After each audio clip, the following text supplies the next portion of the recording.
Social media के जरिए अपनी आवाज़ बुलंद करने वाले और शहर की समस्या को अनोखे तरीके से उठाने वाले शहर के जागरूक नागरिक बबलू राजानी आज फिर से सड़क पर फटी हुई चड्डी बनियान पहनकर निकले हैं और इनके हाथ में जो बैनर है, इस बैनर के जरिए आज शहर की यातायात व्यवस्था को लेकर के उसमें सुधार की मांग को लेकर निकले हैं। उनके साथ जागरूक नागरिक भी है, खंडवा के मतदाता भी और खंडवा के भविष्य भी है। इन्हीं से जानेंगे कि आखिर बबलू राजानी फिर से फटी हुई चड्डी बनियान पहनकर खंडवा की सड़कों पर क्यों घूम रहे हैं। बबलू भैया, फिर से आप यही बदहाल हालत में जो है खंडवा की सड़कों पर बैनर लेकर निकले हैं, क्या वजह है?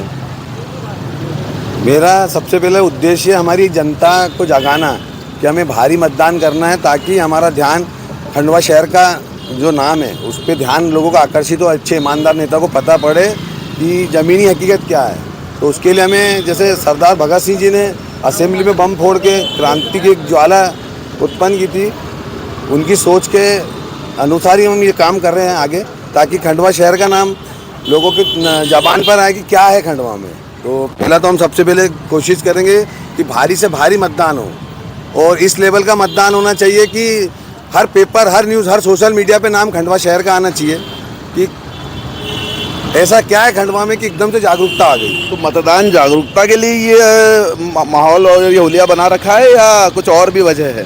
ये उन लोगों को बताना है कि इसे बदलना होगा तो हमें जागना होगा। तो जागने के लिए पहले अपनी स्थिति तो दिखाना पड़ेगी। आप देखिए ना, जागरूक मतदाता भी है, भविष्य भी है हमारे पास, उम्मीद पूरी है, क्योंकि जनता जनार्दन की एक जरा सी आवाज़ खुली थी तो सिटिंग एमएलए की टिकट कट गई थी। तो आप सोचिए कि अभी तो जरा सी मुंह खुला था उनका, जिस दिन वो पूरी तैयारी से आ जाएंगे ग्राउंड पे तो क्यों नहीं विकास होगा। आपका विरोध विधायक तक सीमित था या कुछ और भी है? नहीं, मेरा किसी के लिए प्रति विरोध नहीं था। मेरा विरोध तो मेरी बस ये कि वो लड़ाई है विकास को लेके। क्यों नहीं उद्योग धंधे आ रहे हैं, क्या कारण है, कौन रोक रहे हैं उद्योग धंधों को खंडवा में लाने से? उनसे मेरी लड़ाई है, बदहाली से मेरी लड़ाई है। जो नेता इसका जिम्मेदार है, मैं उसका दुश्मन हूँ। मैं विधायक जी को टिकट नहीं मिलने पर विधायक फूट फूट के रोए थे, क्या बबलू राजानी भी रोएंगे? जी, मेरा काम तो आसान है। मेरे आप वीडियो देखेंगे तो मेरे एक ही सोच रहती कि तनाव भरी ज़िंदगी में आदमी उठे तो हंसना चाहिए, और रोते तो भावुकता थी उनको, रोते कायर लोग हैं। ऐसा क्या कारण था कि आपको रोने पे मजबूर हो गए? ऐसा कोई काम किया था आपने?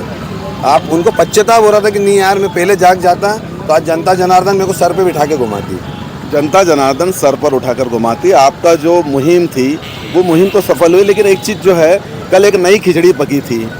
विधायक जो वर्तमान विधायक है उनके यहाँ जो है कांग्रेस के प्रत्याशी, भारतीय जनता पार्टी के प्रत्याशी, तीनों तरह के प्रत्याशी जो है विधायक के यहाँ पहुँच गए। अब तो आप क्या कहेंगे, ये तो खिचड़ी पक रही है। जी, पहली चीज़ तो हमारे भैया देवेंद्र वर्मा जी यहाँ के मतदाता हैं, तो दोनों प्रत्याशियों तो जाएंगे उनके घर मत मांगने।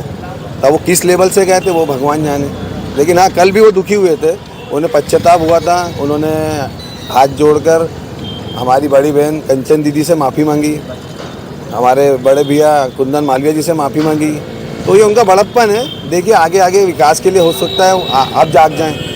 बबलू राजानी को बार बार ये और भी आगे भी जो इस प्रकार के कपड़े पहन के बाजार में निकलना पड़ेगा कि ये आखिरी है? नहीं, जब तक मैंने क्या बोला, जब तक मेरी सांसें हैं या जब तक विकास नहीं होगा तब तक मेरी लड़ाई चलेगी। हाँ, धीरे धीरे मेरे कपड़े, जैसे विकास होता जाएगा मेरे कपड़े स्वरूप बदलता जाएगा। कहीं ऐसा तो नहीं कि जो धरती पकड़ एक है, जो बार बार चुनावी मैदान में उतरते हैं, जीते या हारे, बबलू राजानी चुनाव तो नहीं लड़ना चाहते हैं? जी भैया, मैंने आपको पहले भी मैंने कह चुका हूँ कि ना मुझे कोई पद चाहिए, ना मेरे को ठेकेदारी करना है। मेरे को दादाजी महाराज ने चुना है, मैं उनका ताउम्र उनका आभारी रहूँगा कि उन्होंने मेरे जैसे लड़के पे विश्वास जताया कि तू बेटा तेरे को ये काम करना है। वो मेरे सर पे भी वो बैठे हुए हैं, मेरे आगे आगे भी वही चल रहे हैं। बिल्कुल।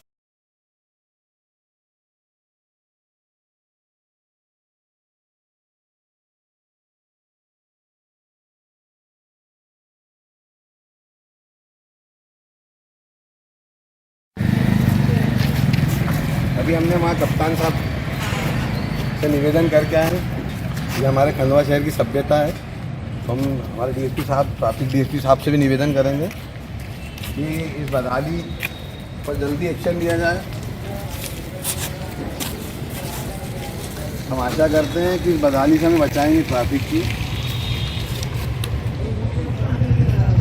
एक बार फिर आग्रह है कि कमान लीजिए और इस बदहाली की जिम्मेदारी लीजिए अपनी। ये हमारी सभ्यता है और हम इससे पीड़ित है, ये बीमारी से हमें बचाइए।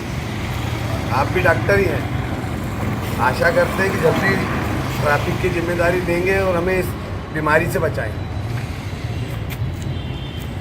तो बबलू राजानी जी से हमने बात की। बबलू राजानी का साफ कहना है कि जब तक विकास पूरा नहीं होगा, जब तक वो इसी प्रकार से जो है खंडवा की सड़कों पर निकलते रहेंगे। फ़र्क सिर्फ इतना रहेगा कि अगर विकास होता रहेगा तो बबलू राजानी जो आज अधूरे कपड़े में, इनके कपड़े पूरे होते रहेंगे। मेरे सहयोगी हर्ष सोनी के साथ Anant Maheshwari, MP news network, Khandwa.